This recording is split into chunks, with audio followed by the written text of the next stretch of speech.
नमस्कार दोस्तों, आपका स्वागत है एक और ज्ञानवर्धक वीडियो में।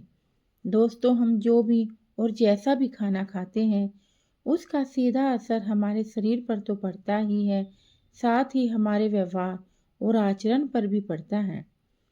और हमारा व्यवहार और आचरण जैसा होता है, इस पर हमारे जीवन की सफलता या असफलता निर्भर करती है।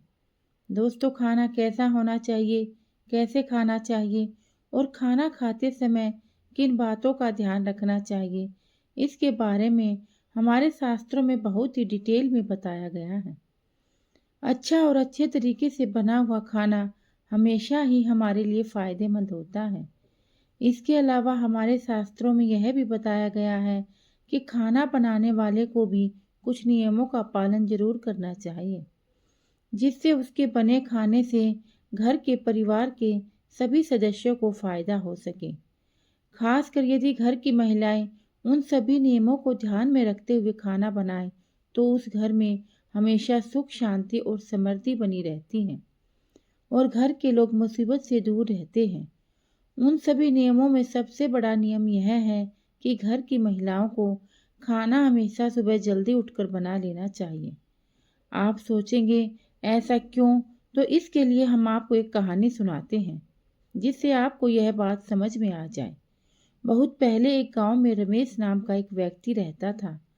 रमेश बहुत ही होशियार और हुनरमंद कुम्हार था, जो कि मिट्टी में ऐसे ऐसे सुंदर बर्तन, खिलौने और अन्य चीजें बनाता था कि लोग देखकर हैरान रह जाते थे। उसकी बनाई हुई चीजों को खरीदने के लिए लोग दूर दूर से आते थे। इस प्रकार अपनी कला से वह अच्छा खासा पैसा कमा लेता था और उसने अपने लिए एक बड़ा सा घर और अन्य सुख सुविधाओं की वस्तुएं भी जुटा ली थी। लेकिन दुर्भाग्य से अपने माता पिता की मृत्यु के बाद रमेश अपने बड़े से घर में अकेले ही जीवन यापन करता था। उसकी बुआ से उसका यह अकेलापन देखा नहीं गया और उन्होंने अपने रिश्ते की एक सुंदर सी लड़की शांति से उसकी शादी करा दी। शांति सुंदर तो थी, लेकिन बहुत ही आलसी थी। किसी भी काम में उसका मन नहीं लगता था। उसे नींद बहुत प्यारी थी, जबकि रमेश को भोर में उठकर नित्य काम निपटाकर अपना काम शुरू करने की आदत थी। शांति सुबह देर से उठती थी, थोड़े बहुत काम किया, नहीं कि फिर से सो जाती थी।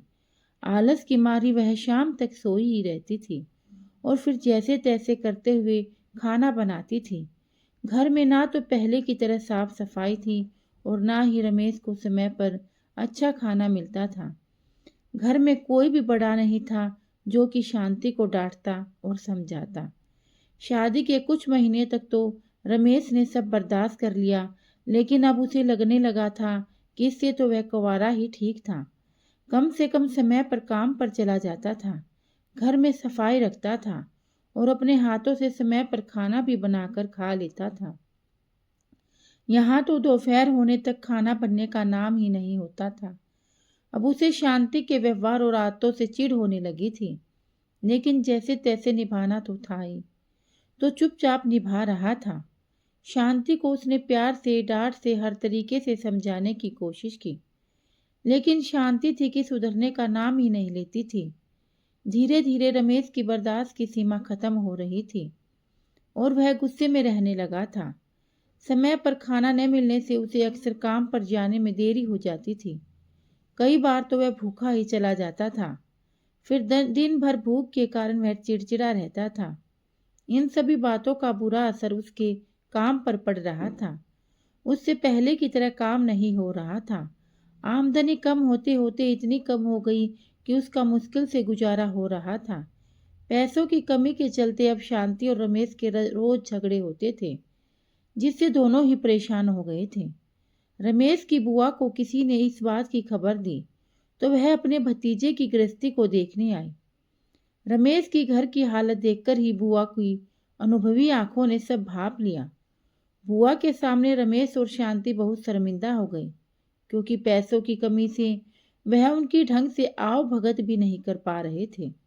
अकेले में शांति ने बुआ से रमेश की शिकायत कर दी कि वह उसका ध्यान नहीं रखता और डांट लगाता है सो अलग। बुआ ने शांति की बात को ध्यान से सुना, हालांकि वह जानती थी कि गलती किसकी है। उन्होंने शांति को सही राह दिखाने की सोच ली। दूसरे दिन बुआ ने आराम से सो रही शांति को भोर में ही जगाया और उसे घर की साफ सफाई करने के लिए कहा। बुआ की डांट के डर से शांति बेमन से उठी और काम पर लग गई। बुआ ने भी शांति की मदद की, जिससे घर चमचमा उठा। अब बुआ ने शांति को जल्दी से नहा धोकर तैयार होने के लिए कहा। शांति उनकी इस बात को भी मना नहीं कर पाई और जल्दी से नहा धोकर तैयार हो गई। अब बुआ ने उसे भोग बनाकर भगवान की पूजा करने के लिए कहा। शांति ने ऐसा ही किया। चमचमाते हुए घर में भोग और धूप दीप की सुगंध फैल गई तो अपने आप ही घर का वातावरण प्रसन्न हो गया। पूजा करने के बाद अब शांति को भी बड़ा अच्छा लग रहा था। उसका सारा आलस पल भर में छू मंतर हो गया और वह प्रसन्न मन से जल्दी से खाना बनाने की तैयारी में जुट गई। रमेश के जागने से पहले ही उसने घर में जो था उसी से अच्छा खाना बना लिया था। नित्य समय पर रमेश उठा तो घर की रौनक देखकर बहुत खुश हो गया। उसने भी जल्दी जल्दी नहाया और भगवान की पूजा की। रसोई से आ रही खाने की महक से उसकी सोई भूख जाग गई और जब शांति चेहरे पर मुस्कुराहट लिए उसके सामने खाने की थाली लिए आई तो वह शांति के बदले हुए व्यवहार से हैरान रह गया। उसने बुआ की तरफ देखा तो वह भी मुस्कुरा दी। रमेश सब समझ गया। उसने बहुत तसल्ली से खाना खाया और शांति को बड़े ही प्यार से देखा। रमेश की नज़रों में अपने लिए प्यार देखकर शांति को भी सब समझ में आ गया। उस दिन शादी के बाद पहली बार रमेश भर पेट घर से निकला था। अच्छे खाने के असर से दिन भर उसका काम में मन लगा, जिससे उस दिन उसकी अच्छी कमाई हुई और शाम को वह खुशी से घर लौटा। शांति को अपनी गलती का एहसास हो गया था। अब वह जैसा बुआ बताकर गई थी वैसा ही करती थी। सुबह जल्दी उठकर बनाने से रमेश कभी भी काम पर भूखा नहीं गया। समय पर खाना खाने से उसका चिड़चिड़ापन दूर हो गया और वह पहले की तरह काम पर ध्यान देने लगा। उनके घर में फिर से सुख समृद्धि लौट आई। तो देखा आपने दोस्तों कि केवल सुबह जल्दी खाना बन जाए तो उससे कितना फायदा हो सकता है। इसलिए दोस्तों कहा जाता है कि रसोई घर में ही परिवार का भाग्य तय होता है। एक स्त्री अपने घर को कैसे रखती है, इस पूरे परिवार की किस्मत टिकी होती है। अगर स्त्री देर से जागती है, देर से भोजन बनाती है, तो इसका नकारात्मक प्रभाव उसके घर में रहने वाले सभी लोगों पर पड़ता है। घर को जितना स्वच्छ और सुंदर रखा जाता है, उतनी ही घर में खुशहाली बढ़ती है। इसलिए महिलाओं को हमेशा हम अपने घर को स्वच्छ रखना चाहिए। भोजन हमेशा सुबह जल्दी बनाना चाहिए। देर से बने हुए भोजन पर अशुभ शक्तियाँ अपना हक जमा लेती हैं।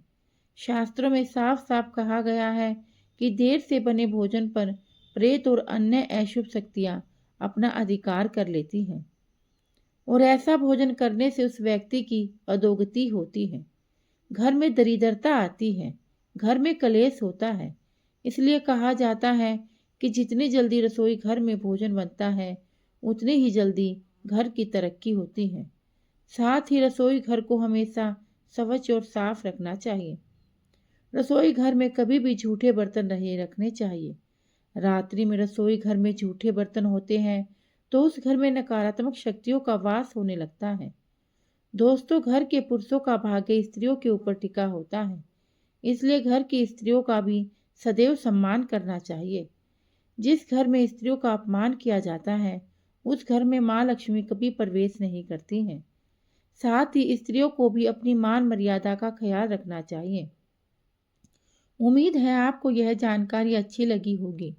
वीडियो को लाइक करें, कमेंट में जय श्री कृष्णा जरूर लिखें और साथ ही चैनल को सब्सक्राइब जरूर करें। आप सभी का धन्यवाद। मिलते हैं ऐसे ही ज्ञानवर्धक वीडियो में। तब तक के लिए राधे राधे, जय श्री।